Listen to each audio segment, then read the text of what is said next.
Hi everyone, welcome to the channel.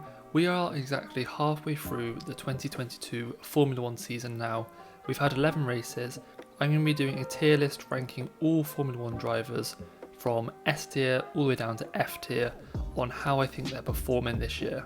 Now this is solely to do with their performance, it won't take into account what car they're in. We'll start from the bottom of the constructors and we'll work our way up, so we'll start with Nicolas Latifi. So I'll put each driver's race results up on the screen, but Latifi's results so far this season are 16th, DNF, 16th, 16th, 14th, 16th, 15th, 15th, 16th, 12th at Silverstone where he had that great race, and another DNF at Austria. So for these results, I don't think Latifi's been great this season. He's sort of as I expected after watching him from last season.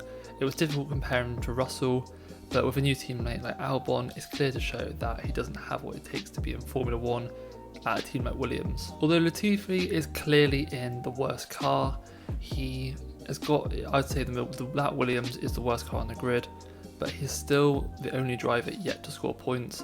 And Alex Albon on his return to Formula 1 has managed to score points on multiple occasions, and he's just outclassed him at every weekend. So I'm going to start Latifi. I think a D is probably fair. I don't think he's had some things that he has done well is he had a good race at Silverstone, and he hasn't had many crashes. I know he's had a few, but for example, Mick Schumacher had a lot of crashes early on in the season. Latifi's been fairly good at finishing races, even though he hasn't been getting many points. So I'm going to leave Latifi in D for now. I might drop him down to F later, but we'll stick with that for now. Next, moving on to his teammate Alex Albon. So Albon's results this season so far are P13, DNF at Saudi Arabia, 10th at Australia getting 1 point, 9th at Miami where he got 2 points, and that was also the race where he did that really good strategy and did all but one laps on the hard tyre. And then he hasn't had such great form after that. No points in the remaining 6 races. I think Albon's really impressed me this season, and he's clearly been the faster driver between him and Latifi. I'm going to put Albon up in an A tier for just being able to get that Williams into points and sort of fighting around that area in most races. Now their upgrade they're bringing for Paul Ricard for both cars looks impressive, and I think this will bring them much more closer into the midfield. Team that are 9th in the constructors are Aston Martin. So let's start with Lance Stroll. I'm not going to be doing Hulkenberg in this rankings as he only had 2 races. So Lance Stroll's race results this season, he's second to last in 19th. On 3 points, just ahead of Nicolas Latifi. He has only scored 1 point in a race, that's the maximum he's scored, so he's only finished 10th. He hasn't finished higher than that yet this season. And I think he's been relatively poor compared to his teammate Vettel. He's had a relatively quiet season, he's sort of stayed out of a fair bit of drama, he's had a few incidents. I'm going to rank Stroll on the same level as Latifi.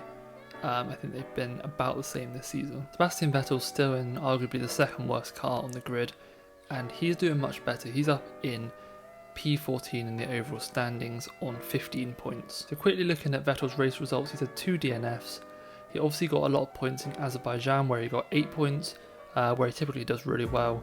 And also in Imola got 4 points and 2 points at Silverstone. I think he's been doing a good job to get this car into the points this season. Fairly sort of inconsistent, and he's had quite a lot of crashes with people, mostly not his fault, but he just seems to be getting into quite a few incidents. I think Vettel is probably a B tier at the moment. He's doing really well for the Aston Martin, but yeah, I think a little bit more consistency for him and he would be up there with the A and S tiers. 8th in the constructors now is AlphaTauri, and that is not something I would expect to say at the start of the season. I thought they're going to be much more competitive, but they've probably been the most disappointing team this season. So I'll start with Yuki Sonoda, and the first sort of quarter of this season, he was probably up there for one of my drivers of the season. He was constantly outperforming Pierre Gasly, and he had a lot more points, out qualifying him, and was just sort of performing at a much higher level. I think recently in the last couple of races, he's dropped off a little bit and slipped into some of his 2021 bad habits, but I still think as an overall this season, he has been much improved on 2021. And I don't want to let recency bias take into account. For example, like Mick Schumacher has had a brilliant 2 last races and scored some great points, But the first half of the season, everyone was calling him out as one of the worst drivers, crashing the car and causing Haas massive implications with the budget cap. But he's done great now, and the opposite of Sonoda. He started the season really strong, but he's slipped off recently, which I think will bring him down a little bit, but I still think he has been great. So I think at the start of the season, he was probably around a B tier. But yeah, it's hard to tell because the car is just not on it this season. But I'm going to probably give him his C tier for now. Just for the past few races, I've probably brought it down slightly. Pierre Gasly next, and probably one of the drivers of the season last year.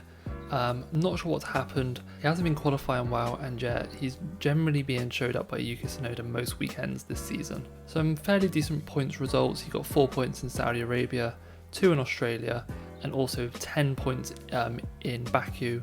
So yeah, the majority of his points coming from that race. I think Gasly's still definitely got the talent. I think his form slipped a little bit. I think he's struggling to get to grips with this car. Yeah, I don't think there's probably too much. I think a D is extremely harsh. I don't think he's been at the same level as Stroll or Latifi. I think he's been better than that. But I don't think Sonoda has been as good as Vettel.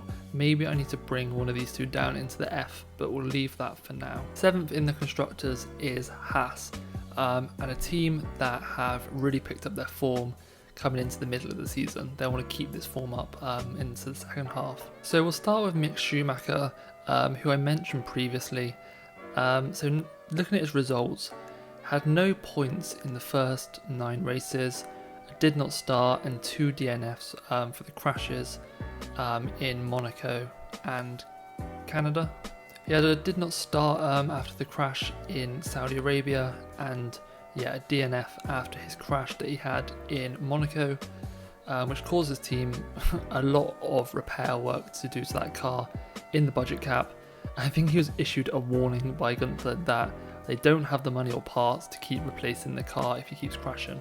So yeah, after the first 9 races, he's picked it up, got 4 points at Silverstone and 8 in Austria. So he's really turned it around and started to perform. So I think this is quite a hard one to judge. On the first half of the season, I would have probably ranked him D, if not F. But I think he's picked it up now. I'd put him in a C tier for now. I think getting 12 points and he's beating his teammate in Austria, I think that shows the potential he has. In the last couple of races, it's probably up here in an A. But I think averaging out over the season and yeah, not taking the last 2 races as too much of a bias, sort of averaging it out, I think a C is probably fair. Kevin Magnussen now, and he's back in Formula 1. He's been much more consistent in that Haas. He still had a few issues. He gets into a lot of lap 1 incidents, which caused him to retire, and he definitely has the sort of pace to be getting a lot more points if it wasn't for those incidents. But he's still doing well to score points for that Haas, and he's been doing a better job than Schumacher, you can say. He's also had quite a few incidents, but he hasn't had any like major crashes like Schumacher has had. So looking at his points quickly, he started the season extremely well, getting 10 points for Haas at Bahrain. In testing, he had that session where he was top of the leaderboards for one stage. So then Saudi Arabia 2 points, Imola 3 points, Silverstone he got 1 point, and then 6 points in Austria. So I think, yeah, Kevin Magnussen's been doing a better job. I'd put him about the same level as Sebastian Vettel. It's kind of hard to tell where this Haas is. They have some weekends where they're sort of bottom of the field. They have some weekends where they're potentially the 4th fastest car. So it'll be interesting to see where they end up at the end of the season. Moving on now to Alfa Romeo, who had a brand new driver lineup for this season with Valtteri Bottas and Zhou Guanyu. So we'll start with Bottas. He's another driver that started the season extremely well. 8 points in Bahrain, 4 in Australia, 12 points in Imola, 6 in Miami, 8 in Spain, and 2 in Monaco. But yeah, the past 4 races, he's only scored points in 1 of them. So he's sort of starting to drop back. I'm not sure if the other teams are sort of building and developing their upgrades, and Alfa Romeo are yet to bring some. They definitely look less competitive compared to the start of the season.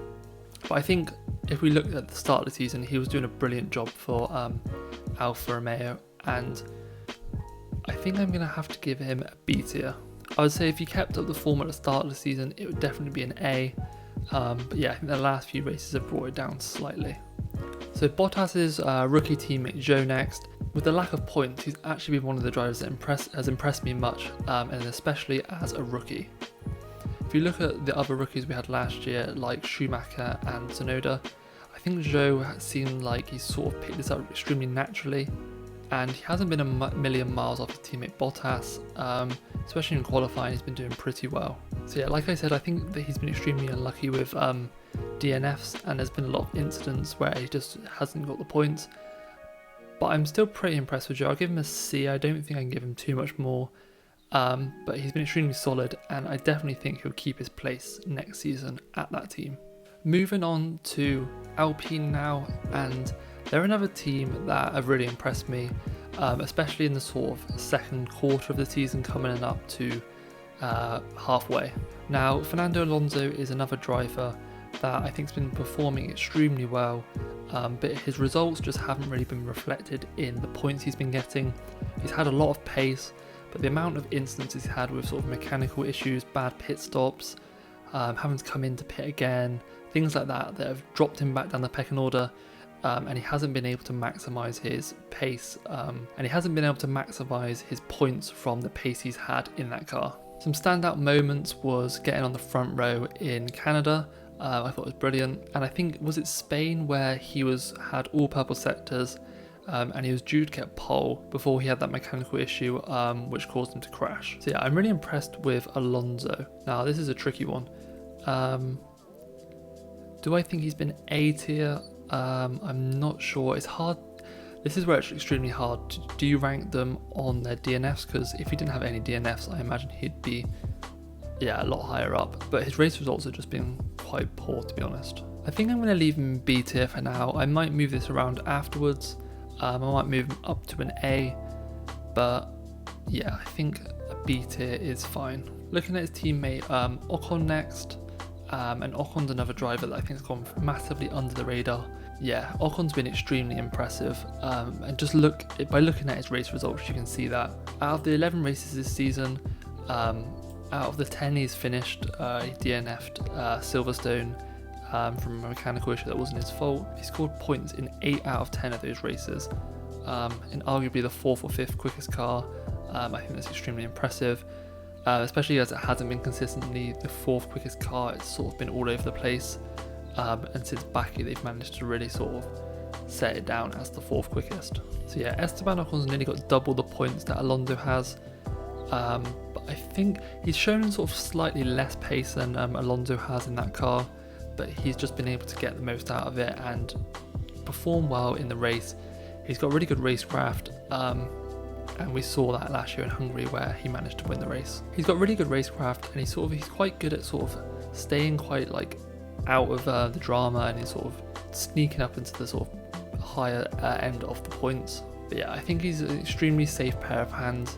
I don't think he has the sort of raw pace as a Charles Leclerc or a Max Verstappen, but I think as a second driver in your team, he is sort of always going to be there to get points. Now, I think you're going to have to give him about the same as Alonso, just because he hasn't had the same pace as he has been able to get out of the car. But yeah, I'm still extremely impressed. I'm tempted to give both Alpine drivers an A tier. I think we'll keep them both at B tier for now, and we'll rank these drivers so closer to the letter is a better order. So for example, I think Stroll's been better than Latifi. I think out of these drivers, it's probably, I think Zhou's been the best, then Mick Schumacher, then Sonoda, then Gasly. I'd put Ocon slightly ahead of his teammate, then probably Bottas, Vettel, and Magnussen, and I still think Albon has been great in the Williams. Moving on to McLaren now, and another team that have been just sort of really disappointed this season. They haven't been able to make that step up from last season, but we hope they'll be able to turn it around in the second half of the season. Starting with Lando, and I'm just going to give him an A tier. He's the only driver that's not in the top 3 teams that's been able to get a podium this season. He's always there or thereabouts in sort of 5th or 6th place, picking up a decent amount of points. obviously had the podium in Imola where he got 19 points, and yeah, he scores points most races. So for that McLaren, I think he's doing a great job. Teammate Daniel Ricciardo has been struggling, hasn't been able to sort of push on from last year. His results haven't been able to the standard of Lando's. Best points finishes, yeah, he did well in Australia to get 6th and get 8 points. Yeah, Baku 4 points and 2 in Australia over the course of the weekend. But yeah, it's not great for Daniel Ricciardo. He's clearly got the talent, he just hasn't been able to sort of gel with that car, and I think I'm going to have to rank him down in D tier.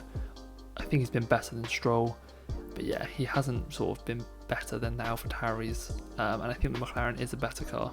Third in the Constructors now, and we are looking at the Mercedes team. I think they were the favourites going into this season, but they clearly had a car concept that didn't really work, and they really struggled at the start of the season. Like Hamilton couldn't even get out of Q1 in Saudi Arabia. But since then, things are sort of looking on the up, especially recently since Silverstone, where Hamilton actually had the fastest race pace out of any car. If you look at the results, it's a little bit hit or miss. Started well in Bahrain, they got a podium. But yeah, didn't do great in Saudi Arabia. That track really wasn't good for them. He's had 3 podiums in a row, all third places.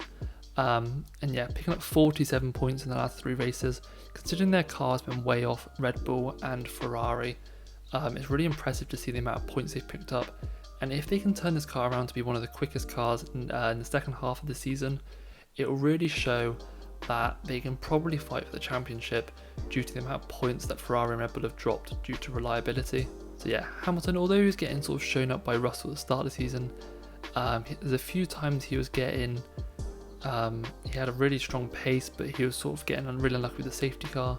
But I think Hamilton is probably still up there on an A tier.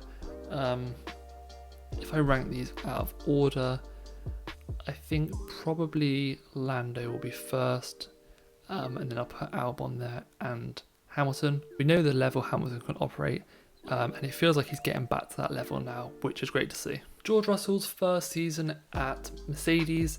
And yeah, what a brilliant job he's doing. Top 5 in every race he hasn't DNF'd in. Look at the points that he's got, they're just consistent every single weekend. Maybe hasn't shown the pace that Hamilton has in that car, but yeah, 4th, 5th, 3rd, 4th, 5th, 3rd, 5th, 3rd, 4th, DNF in Silverstone, and 4th. For a 3rd quickest car, you'd typically expect him to finish between 5th and 6th. I think he's doing an amazing job, to be honest. And I think I'd put him in the top of A tier. It's close to S, just due to sort of his level when he first joined the team. He was doing a lot better than Hamilton. I think this has evened out a lot more now. But yeah, I think George Russell's been extremely impressive this season, and I wasn't expecting him to beat Hamilton on points, let alone sort of be that close to him, to be honest. Second in the Constructors is Ferrari. Now we're coming to the 2 teams that have just been absolutely plagued with reliability issues. I think if one of these drivers managed to finish every race, no matter which driver it was, I think they would be leading the driver standings, just because their car is just so much better than everyone else, and all 4 of the drivers from Ferrari and Red Bull have been having reliability issues and so many DNFs. So yeah, 4 DNFs from Carlos Sainz this season. He obviously got that first win at Silverstone a couple of weekends ago, which was great to see. He'll either sort of finish a race and get on the podium or not finish. Now, he's made a lot of mistakes this season. I think having the sort of joint first quickest car clearly shows how easy it is for them to get back into that podium position. But I am going to rank Carlos Sainz. I think it's either the top of B tier or A tier. Obviously that. What I think he's done well is, I think the calls he's made has been great. He obviously made the great call in Monaco to stay out on those tyres for a bit longer to stop getting overcut, and it ended up working, and he managed to get ahead of Leclerc. And he obviously made the call when his team told him to stay 10 car laps behind Leclerc at Silverstone, and he said no because he knew he was going to get overtaken by Hamilton, and he went on to win the race. So I think his calls are extremely good, just doesn't have the pace that Charles Leclerc has in that car. So talking of Charles Leclerc, this one's an easy one for me. He has been amazing this season. The pace he has in that car on his day, not even Max Verstappen can catch him. Has had a few errors, but not many, and it's normally him getting screwed over by the Ferrari strategists. He was extremely frustrated with them, to be honest. And he's also had a few DNFs, like in Spain and Baku. But yeah, there's no doubt about it. Leclerc has been S tier this season. So finally, moving on to Red Bull. So I think Perez has been sort of relatively similar to Carlos Sainz. He obviously had that one win in Monaco, which was great to see, when Max just doesn't seem to be on it that weekend. He's obviously had 3 DNFs. The one in Bahrain clearly wasn't his fault. I think the one in Austria when he had that collision with Russell wasn't 100% his fault, but I think he could have avoided that if he wasn't pushing it too much, and maybe should have just held back on lap 1 instead of trying to gain that place. It was a long race, and that Red Bull clearly had the pace. And then yeah, had another mechanical in Canada. Perez has really impressed me this season. What he lacks in quali pace typically, I think he's made up for this season. I think he's got pole, was it in Saudi Arabia? So yeah, he's really impressed me this season. Clearly wants to fight Max Verstappen for the World Championship. I don't think Red Bull will let him do that, and I think they just want him to get the points. Now he's definitely A tier. He's not been S tier. So it's where do I rank him? I think he's definitely been better than Carlos Sainz, and I think he's been better than Albon as well, to be honest, and potentially Lando. Yeah, I think Perez has been really good this season, probably just behind George Russell, but I think that's probably fair. So the final driver is Max Verstappen. And I think if you just look at his results, they kind of speak for himself. In the first 9 rounds, he finished the race first when he finished, apart from in Monaco, but obviously that's difficult to overtake and stuff like that. But yeah, he's been extremely dominant, and he's clearly S tier. It's just, has he been better than Leclerc this season? Now, in my opinion, I think these two have been on another level this season. I think they're on the same level as Hamilton as drivers, but this season sort of takes into account form, doesn't consider previous seasons. So Max Verstappen, yeah, he's been my driver this season. I think he's been sort of absolutely faultless.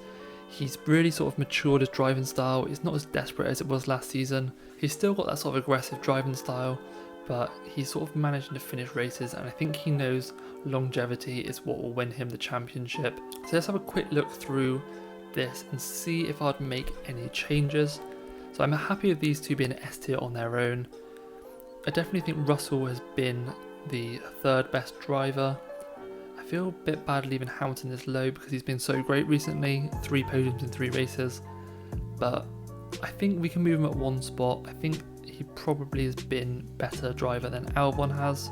But yeah, I think Lando getting that podium in that, getting the podium in the McLaren just shows what a brilliant driver is, to be honest. And yeah, we can't sort of let recency bias just let Hamilton sort of creep up again.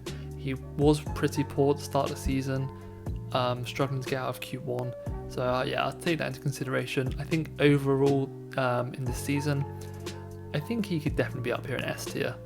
But for now, I think he's around the middle of the A's. I don't think anyone's actually been F. I think Mick Schumacher could potentially, before he got points, he was really struggling with that car, and I thought he was going to be out of the seat, but he's really turned it around. Yeah, and even Latifi, I think, for example, at Silverstone getting into Q3, I don't think it's an F. I don't think it's awful. I think he's been sort of poor and sort of what I was expecting, but I don't think it's fair ranking him as F tier. So yeah, that's my 2022 mid-season driver tier list. Let me know what you think, if you agree or disagree. If you could consider liking and subscribing, it really helps to grow the channel. I'd really appreciate it. Thanks for watching, and I'll see you all again soon. Cheers.